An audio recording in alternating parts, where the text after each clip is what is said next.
Bonjour. Alors, la question de la chloroquine et plus précisément de l'hydroxychloroquine est un sujet d'actualité, un sujet même de polémique, mais nous avons tous appris hier que le comité qui dirige un petit peu toute cette lutte contre le coronavirus a accepté que cette molécule puisse être utilisée de façon extrêmement encadrée avec l'accord donc, des équipes soignantes et c'était réservé aux cas qui étaient des cas graves.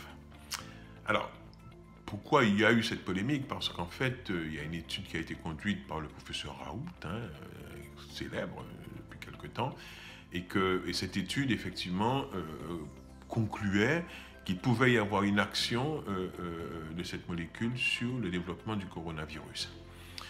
Personnellement, j'ai lu cet article et je dois vous avouer que je n'ai pas eu une conviction forte que cette molécule, effectivement, en tout cas dans le cadre de l'étude qui avait été proposée et décrite, avait une action. Cela dit, il y a des éléments quand même qui permettent de penser qu'il pouvait être utilisé, et c'est pour ça que je salue le fait qu'il l'ait été. Tout d'abord, on a montré qu'en 2005, me semble-t-il, que sur un autre type de coronavirus, l'hydroxychloroquine avait une action.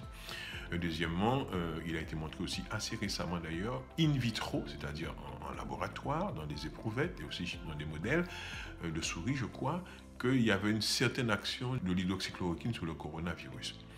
Donc, faut-il tenter? À mon avis, oui, sous cadre strict comme cela a été proposé. Et à mon avis, c'est ce qui me paraît intéressant. Et de toute façon, nous saurons très vite, à mi-chemin de l'étude, si oui ou non cette molécule a un effet. Je souhaite personnellement qu'elle ait un effet pour pouvoir donner plus de chance aux patients graves que nous aurons dans les prochains jours, dans les prochaines semaines.